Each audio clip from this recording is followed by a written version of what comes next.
Students, welcome back. हमने अपनी last video में किया था व्हाट इज रेस्पिरेशन। अभी हमने करना है टाइप्स ऑफ रेस्पिरेशन।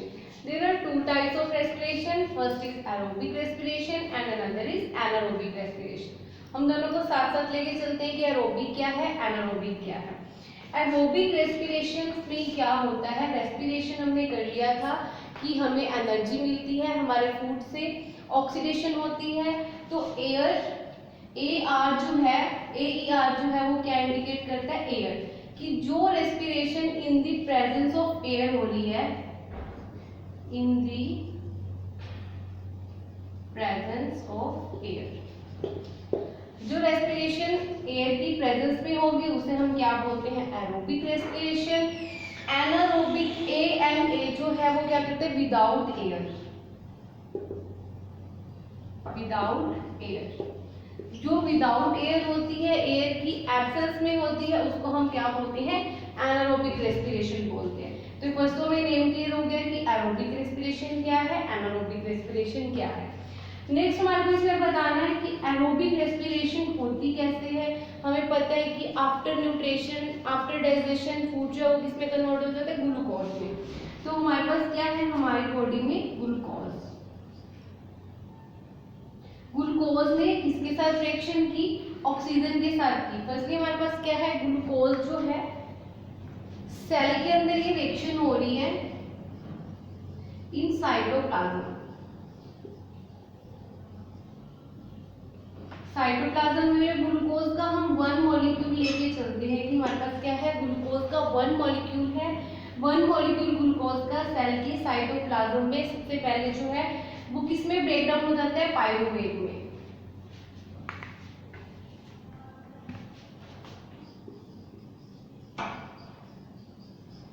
पायरूवेट में हो जाता है। पायरूवेट होता क्या है, ग्लूकोज जो होता है उसका फॉर्मूला हमें पता है C6H12O6 होता है।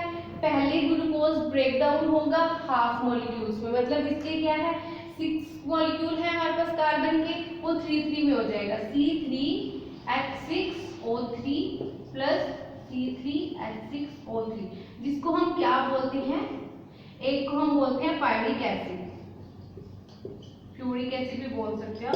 हमारे पास क्या मिल जाएगा, ग्लूकोज ने सबसे पहले सेल के साइटोप्लाज्म में पायरूवेट में ब्रेक डाउन हो गया। पायरूवेट है क्या, 2 मॉलिक्यूल ऑफ पायरिक एसिड है। ये हमारे पास 2 मॉलिक्यूल ब्रेक डाउन हो गए, मतलब पहले लार्ज था फिर स्मॉल हुए, फिर उसके बाद हमारे पास क्या हुआ, सेल के माइटोकॉन्ड्रिया में, यहाँ पे आप लिख देंगे हमारे पास क्या हो रहा है, माइटोकॉन्ड्रिया में ये प्रोसेस होगी। माइटोकॉन्ड्रिया में प्रोसेस होगी तो ये क्या करेगा, ऑक्सीजन के साथ रिएक्शन करेगा। पहले नहीं की इसने, पहले ये ब्रेक डाउन हुआ, फिर इसकी क्या हुई, ऑक्सीजन के साथ रिएक्शन हुई। ऑक्सीजन के साथ रिएक्शन करने के बाद ये ब्रेक डाउन हो गया किसमें, CO2 plus water plus ATP। हमने अपनी लास्ट वीडियो में किया था कि ATP क्या होता है, ADP क्या होता है। तो आप क्लियर करने के लिए अगर आपने मेरी लास्ट वीडियो नहीं देखी तो आप वहां से देख लेना, आपको क्लियर हो जाएगा कि ATP क्या होता है। कितने मॉलिक्यूल्स ATP देता है, 38 मॉलिक्यूल। ओके, तो ये हमारे पास टोटल थी एरोबिक रेस्पिरेशन। एरोबिक किसलिए बोला, क्योंकि ये किसकी प्रेजेंस में हो रही है, ऑक्सीजन की प्रेजेंस में हो रही है। ओके, ग्लूकोज का 1 मॉलिक्यूल लिया हमने, 1 मॉलिक्यूल लेके चल रहे हैं कि 1 मॉलिक्यूल ग्लूकोज का है, सेल की साइटोप्लाज्म में हो रही है, पायरूवेट में ब्रेक डाउन हुआ, फिर उसके बाद ऑक्सीजन इसको मिलेगी। ऑक्सीजन आ कहाँ से रही है, जो हम ब्रीथ कर रहे हैं, वो ऑक्सीजन इसके साथ मिलेगी, सेल में जाती है। सेल के माइटोकॉन्ड्रिया में क्या हो रही है, ये रिएक्शन हो रही है, जिससे हमें CO2 मिल रहा है, H2 मिल रहा है, और 38 हमारे पास कितने मॉलिक्यूल मिल रहे हैं, ATP के 38 मॉलिक्यूल्स मिल रहे हैं। इस हम सर्कल को क्या बोलते हैं, जब इससे ये बनता है, इसको हम कर्व साइकिल बोलते हैं, कर्व साइकिल। इसको हम कर्व साइकिल बोलते हैं। इस प्रोसेस को, जब ग्लूकोज जो है वो ब्रेक डाउन हो रहा है, इसको हम ग्लाइकोलिसिस बोलते हैं, glycolysis.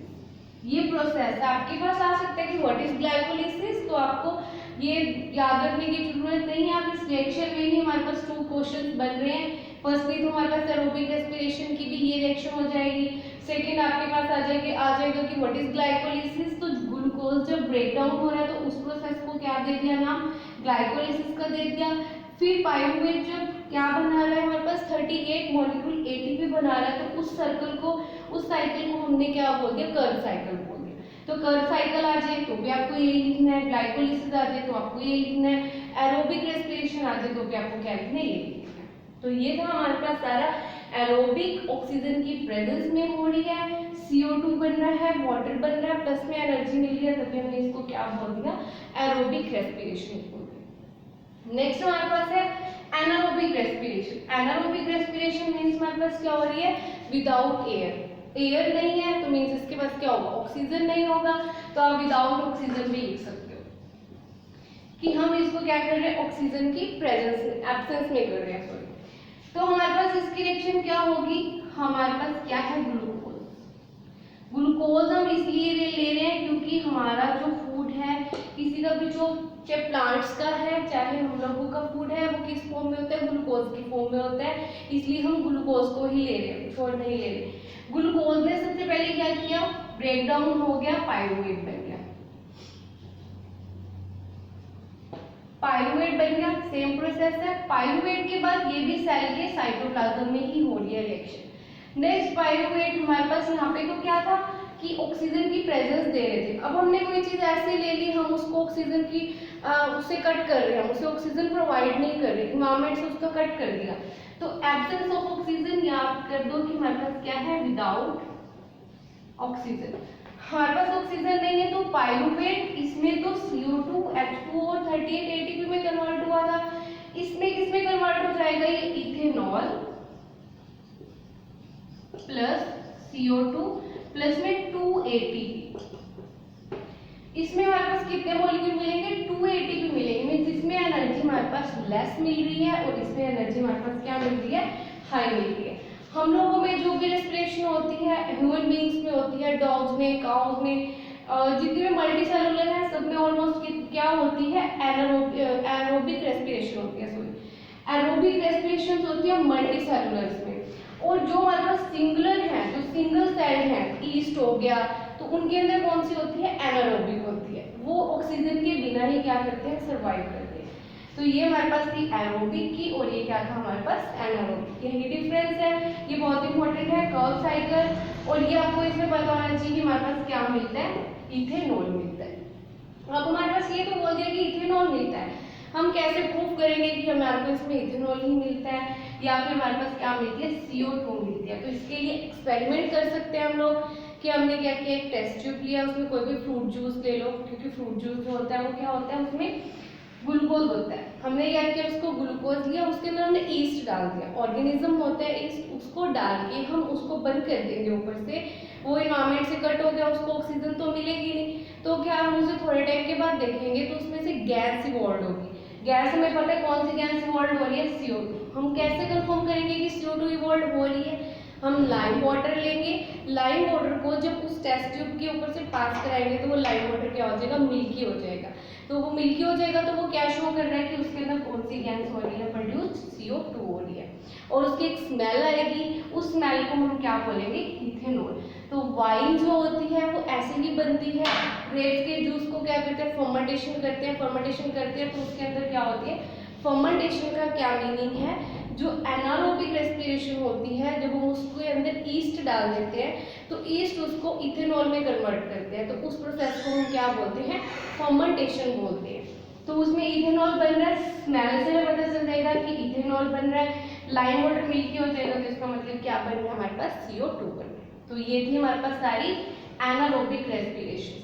Aerobic respiration, anaerobic respiration तो हो गया। अब इसका एक आपके पास और केस है कि जो ह्यूमन बीइंग्स होते हैं, क्या उनके अंदर भी एनारोबिक रेस्पिरेशन होती है या नहीं होती है। तो हम लोगों में वैसे तो क्या होती है, एरोबिक रेस्पिरेशन ही होती है, एनारोबिक रेस्पिरेशन नहीं होती। बट जब हम कोई हार्ड वर्क करते हैं या हमने कोई ऐसी फिजिकल एक्सरसाइज की जिसमें हमारे पास एरोबिक रेस्पिरेशन के साथ साथ क्या हो जाती है, एनारोबिक रेस्पिरेशन भी होती है। तो हमारे पास क्या है, ग्लूकोज है 1 मॉलिक्यूल, हमने उसकी हमें पता है कि क्या हो रही है, सेल में, साइटोप्लाज्म में ग्लाइकोलिसिस होगी, पायरुवेट में कन्वर्ट होगा, अब क्या हुआ, हम कुछ ऐसी फिजिकल एक्सरसाइज कर रहे हैं कि हम कई बार भी कोई ऐसा काम करते हैं हमें सांस चढ़ जाता है, जितनी ऑक्सीजन हमारी बॉडी को प्रोवाइड करनी है वो तो हम ले रहे हैं ब्रीथ करके, बट हम काम इतना ज़्यादा कर रहे हैं कि जितनी ऑक्सीजन उसे मिलनी चाहिए उतनी ऑक्सीजन उसे नहीं मिल रही, उससे ज़्यादा हम काम कर रहे हैं, कुछ हैवी एक्सरसाइज कर रहे हैं, कुछ भी करते हैं हम, हार्ड वर्क, कुछ डांसिंग कर रहे हैं, तो हमें एकदम से सांस चढ़ जाता है। तो इसीलिए कहते हैं कि जितनी ऑक्सीजन चाहिए उससे ज़्यादा हम क्या करना चाहते हैं, यूज़ करना चाहते हैं। तो जितनी ऑक्सीजन आ रही है उससे तो क्या हो रही है, एरोबिक रेस्पिरेशन। अब हम काम ज़्यादा कर रहे हैं तो एनर्जी तो हमारी बॉडी को चाहिए, तो उस एनर्जी को प्रोवाइड करने के लिए हमारी बॉडी के अंदर कौन सी हो जाती है रेस्पिरेशन, एनारोबिक रेस्पिरेशन हो जाती है। मसल्स के अंदर क्या हो जाती है, एनारोबिक रेस्पिरेशन हो जाती है, हमें तो एनर्जी मिल जाती है, बट जो हमारे पास प्रोडक्ट बनता है वो क्या बन जाता है, लैक्टिक एसिड, प्लस में क्या बन जाएगा, एटीपी, प्लस में CO2। एनर्जी तो हमें मिलेगी एटीपी की फॉर्म में, बट एनारोबिक रेस्पिरेशन हुई तो हमारे मसल्स के अंदर क्या अकोमुलेट हो गया, लैक्टिक एसिड अकोमुलेट हो गया। तो इस लैक्टिक एसिड की वजह से अगर हम कोई हैवी एक्सरसाइज कर रहे हैं या हम अपनी बॉडी से जितना काम हमें लेना है उससे ज़्यादा कर रहे हैं, तो क्या होगा, हमारे मसल्स में पेन होता है, जिसको मसल्स क्रैम्प्स बोलते हैं। तो किस लिए होते हैं, क्योंकि हमारे मसल्स में क्या अकोमुलेट हो जाता है, लैक्टिक एसिड हो जाता है। तो इसका क्वेश्चन भी आता है कि क्या ह्यूमन बींग्स के अंदर एनारोबिक रेस्पिरेशन होती है? हाँ होती है। कब होती है? जब कोई हम हैवी एक्सरसाइजेस करते हैं होती है। तो प्रोडक्ट कौन सा बनता है उसके अंदर, लैक्टिक एसिड बनता है। लैक्टिक एसिड की वजह से ही क्या होता है, मसल क्रैम्प्स हो जाते हैं। इसे रिमूव कैसे किया जा सकता है, इसने क्या किया, लैक्टिक एसिड कब बन रहा था, जब इसको क्या ऑक्सीजन की जरूरत थी, हमने ऑक्सीजन उसे नहीं दी थी। तो हम क्या करेंगे, अगर किसी हॉट वाटर में अपने जो हमारे मसल्स वगैरह पेन है उससे भी रिलीफ मिलता है, या मसाज करते हैं तो हमारा ब्लड सर्कुलेशन क्या होता है, फिर से स्टार्ट हो जाएगा। लैक्टिक एसिड को क्या मिलेगी, ऑक्सीजन मिल जाएगी। जैसे इसको ऑक्सीजन मिलती जाएगी लैक्टिक एसिड क्या होता जाएगा, रिमूव होता जाएगा, और जो मसल्स का पेन है वो क्या होता जाएगा, रिलीफ होगा। तो हमारी बॉडीज के अंदर, ह्यूमन बींग्स के अंदर अगर एनारोबिक रेस्पिरेशन होती है तो लैक्टिक एसिड प्रोड्यूस होता है।